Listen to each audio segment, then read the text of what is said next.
आज़ाद भारत का सर्वश्रेष्ठ हास्य कलाकार कुणाल कामरा एक बारी फिर से विवादों में फंस गया है एंड फ्रेंकली स्पीकिंग मेरे ख्याल में गलत रीजंस की वजह से थोड़ी ज़्यादती हो रही है। कुछ तो टॉलरेंस रखो यार देशवासियों।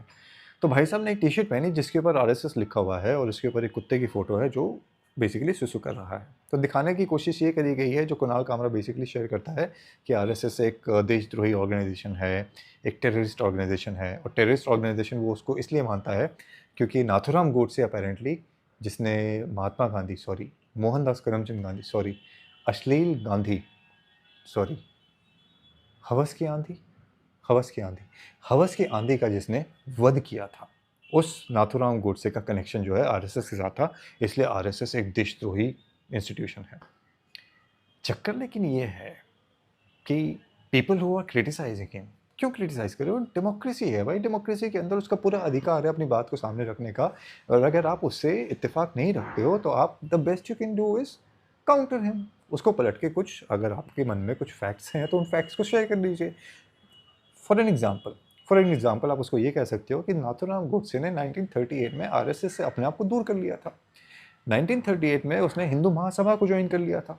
अब लोगों का ये कहना है, आई विटनेसेस का, कि हवस की आंधी का खात्मा करते समय आरएसएस का जो जो प्रेयर होती है, उनकी जो प्रार्थना वो यूज़ करते हैं, उसका उच्चारण किया गया था नाथुराम गोडसे के द्वारा। अब ये कौन से आई विटनेसेस हैं इसके बारे में तो कोई जानकारी नहीं है मुझे, but even if that was the case to be, और उसकी वजह से ये कहा जाता है कि उसका आरएसएस से कनेक्शन था और इसी वजह से आरएसएस देशद्रोही है और आतंकवादी इंस्टीट्यूशन है।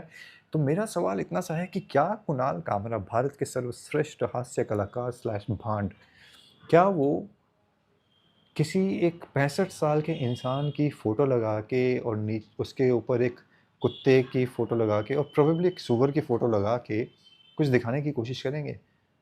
क्योंकि ओला और उबर नाराज़ से तकदीर बोल के सिर्फ किसी एक हवस की आंधी को ख़त्म नहीं किया गया है, बल्कि कई काफिरों को, कई नॉन बिलीवर्स को, and just for the simple hatred of towards Hindus, काफ़ी कत्लेआम जो है एग्जीक्यूट किए गए जिनको आप टेररिज्म भी कहते हो। क्या कुणाल कामरा डेमोक्रेसी का ध्यान रख के ऐसी कोई टी शर्ट बनाएंगे? इफ़ यस, तो मैं उसको ज़रूर ख़रीदना चाहूँगा। बट देन अगेन, मेरा पैसा बचा हुआ है और बचा हुआ ही रहेगा, क्योंकि ऐसा कुछ करने के लिए गुर्दा चाहिए होता है जो कि टकलू के पास है नहीं। आप क्या सोचते हो? कमेंट करके ज़रूर बताना। और हाँ, अगर सपोर्ट करना चाहते हो, डिस्क्रिप्शन बॉक्स में यूट्यूब का लिंक है, स्क्रीन पे भी है।